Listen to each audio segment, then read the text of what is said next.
안녕하세요 여러분, 샤튜브입니다. 갑작스레 빠른 속도로 확산되고 있는 중국으로부터 발생한 코로나19. 전 세계가 몸살을 앓고 있는 요즘입니다. 과거 인류는 바이러스 감염으로 인해 수천만 명이 죽었던 전례가 있기에 그 공포는 더욱 우리에게 위협적으로 다가오고 있습니다. 코로나 바이러스 사태로 문득 과거 인류를 공포로 몰고 간 흑사병이 생각났습니다. 여러분, 흑사병 들어보셨나요?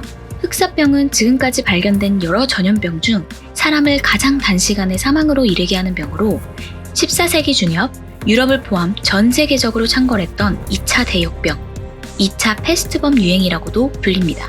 세계 인구는 4억 5천만 명에 달했으나 대역병의 풍파가 지나간 후 15세기에는 3억 5천만 명으로 줄었고 최소 1억 명의 인명피해가 발생했습니다. 이 외에는 정확하진 않으나 전 세계적으로 2억 명이 넘는 사람이 같은 시기에 사망한 것으로 알려져 있습니다. 이는 역사상의 한 기간에 발생한 사망자 통계 가운데 가장 급격한 증가였으며 특히 그 기세는 1348년에서 1350년 사이의 3년간 최고조에 달하여 유럽 인구의 3분의 1에서 절반에 이르는 사람을 사망하게 했습니다. 코로나 바이러스는 동물에서 전염되었다고 합니다. 이번 코로나 바이러스는 박쥐, 뱀, 인간으로 전염되는 것으로 판단하고 있습니다. 1차 감염자는 중국 우한시의 수산물 시장에서 처음 감염자가 발생하였습니다. 중국의 수산물 시장은 각종 야생동물을 판매하고 있는데요. 중국의 경우 책상 빼고 다 먹는다 라는 말이 있는 것처럼 살아있는 뱀, 박쥐, 심지어 바퀴벌레까지도 음식으로 먹기도 합니다. 여기에서 중요한 것은 박쥐가 있다는 것입니다. 코로나 바이러스 유전자 검사 결과 뱀의 유전자와 비슷하다고 하는데요. 아마 야생에서 박쥐의 코로나 바이러스가 박쥐를 먹은 뱀에게 전달되었고 뱀을 처음 먹은 사람들이 1차 감염이 되었을 가능성이 크다고 합니다. 과거 중세 인구의 유럽 인구 3분의 1을 죽음으로 몰아간 흑사병. 이것을 생각하면 바이러스는 여전히 공포의 대상이지만 이번 코로나19 바이러스는 그만큼 피해를 주진 않을 것으로 보입니다. 당시 흑사병이 짧은 기간 내에 유럽 전역에 전파될 수 있었던 것은 중세라는 시대적 한계에 따른 의학 지식 부족과 그에 따른 행정적, 제도적 미비가 가장 큰 원인으로 꼽힙니다. 당시에는 현미경이 없었으며 예방의학의 발달은 더욱 늦었었죠. 중세의 위생관념은 현대와 매우 달랐는데 사체와 분변을 거름으로 사용했으며 흙으로 신체를 닦기도 했고요.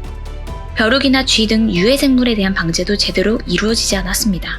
심지어 인류가 손 씻기를 생활한 것은 1870년대에 들어서였는데 이전에는 의사가 시신을 부검하던 더러운 손으로 산모의 출산을 돕거나 감염된 환자의 피를 뒤집어 쓴 채로 다른 환자를 진료하기도 했습니다.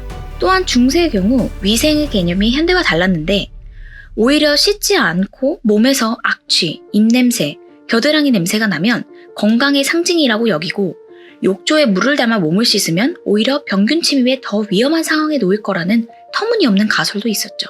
반면 이와 달리 오늘날은 위생 개념이 철저합니다.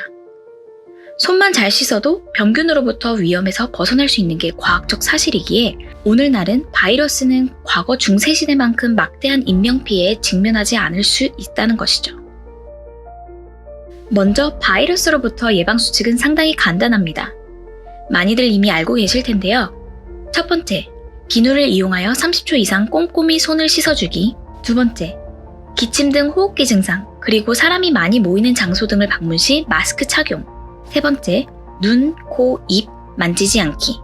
사실 흑사병은 우리나라에서 발생하고 있지 않고 해외에서도 발생 빈도가 현저히 감소했습니다. 그러나 감소한 것이지 아예 완전히 없어진 게 아니라는 것이죠. 처음에 말씀드렸듯이 아직 코로나 바이러스 백신이 나오지 않았습니다. 그런데 여러분, 흑사병에 관한 백신 역시 아직 나오지 않았다는 것 알고 계셨나요? 흑사병은 사라진 역사 속의 질병이라는 인식이 있으나 흑사병 병원균은 현재까지 여전히 자연에 존재하며 개발도상국뿐만 아니라 미국 같은 선진국에서도 계속 사례가 발견되고 있습니다. 이 말은 즉 우리가 위생 관리만 철저히 신경 쓴다면 여러 가지 질병으로부터 쉽게 벗어날 수 있다는 것이죠. 동양인이 코로나19 사태 속 유독 마스크를 잘 챙겨 쓰는 이유는 여러 가지입니다. 꼭 코로나뿐만이 아니더라도 그 전에 마스크를 써왔던 것 알고 계시죠? 일본인들은 몸이 좋지 않을 때 재채기 등이 타인에게 피해를 줄 것을 우려해 마스크를 썼었고 필리핀 2륜차 운전자들은 도로 매연을 피하려 마스크를 착용했습니다. 우리나라도 미세먼지 등 대기 오염 문제로 보건용 마스크 사용자가 많아진 경우입니다. 전문가들은 특히 2003년 사스 유행이 아시아권 마스크 수요 공급을 폭발시켰다고 분석합니다. 한국과 중국 등 아시아에선 스타들의 마스크 착용 영향으로 패션 기능도 하고, 특히 한국 여성들은 노 메이크업일 때 마스크를 쓰죠. 반면 눈 맞춤, 얼굴 표정을 중시하는 서양인들은 얼굴 가리는 것에 익숙하지 않고, 테러 집단이나 과격 시위 때문에 복면금지법이 존재할 만큼 얼굴 가리는 것에 거부감도 있습니다. 최근 서구에선 마스크를 쓴 동양인에 대한 인종차별 사건도 잇따라 지난달 영국에선 남녀가 마스크를 착용한 중국인 학생들에게 돌을 던지기도 했습니다. 그러나 코로나19 사태 속 서양에서도 마스크 수요가 늘면서 마스크 착용 거부감이 줄어들고 있지만, 그 동안의 동서양 인식 차이는 뚜렷해 보이는 대목이죠. 특히 지금까지 코로나 바이러스의 감염 경로가 비말 감염이라고 하였으나, 최근에 에어로졸에 의한 공기 감염의 가능성이 제기되면서 마스크의 필요성이 더 커지지 않을까 생각이 듭니다. 미국 대형마트에서는 일명 사재기 현상으로 두루마리 화장지 판매대가 텅 비었고, 일부 지역에선 키친타월과 물티슈마저 동일한 상태입니다. 참 의아한 게 왜 하필 휴지일까요? USA 투데이는 오래 보관할 수 있는 게 가장 큰 이유라고 했습니다. 수분이 전혀 없는 제품이라 많이 쌓아두더라도 썩지 않는다는 것이 위생과 직결된다는 분석이죠.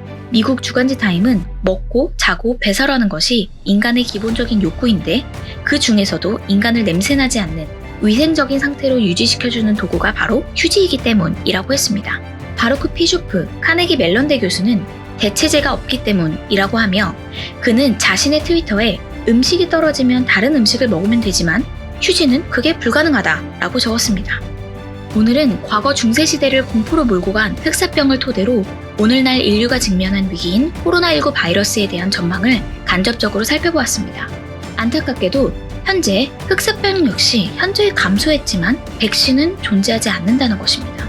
이를 비추어 과연 코로나 바이러스로부터 인류가 완전히 벗어날 수 있는지에 대한 걱정이 앞서게 됐습니다. 하지만 위생의 개념이 완전히 뒤바뀐 오늘날에는 통계적으로 살펴보면 알 수 있듯이 치사율이 현저히 낮으며, 확진자들 역시 며칠간의 격리 이후 완치되는 모습을 보면 다행이지 싶습니다. 질병관리본부에 따르면 검역 오염 지역을 방문할 때에는 귀국 시 건강상태 질문서를 제출하고 신고하도록 하고 있으며, 해당 지역을 방문할 때는 쥐, 벼룩, 야생동물과 접촉하지 않도록 하고, 발열, 구토, 두통 등 증상이 발생하면 타인과 접촉을 삼가고 곧바로 질병관리본부 콜센터나 보고서에 연락을 하도록 권장하고 있습니다. 언제 끝날지 모를 코로나 바이러스로 전 세계가 고통을 겪고 있습니다. 늘어나는 확진자 소식에 피로감이 훌쩍 쌓이는 요즘, 위생관리를 철저히 하면 물론이고 증상이 보일 시 바로 병원이나 보건소를 찾길 바랍니다. 코로나19 함께 이겨냅시다. 지금까지 샤튜브였습니다. 감사합니다.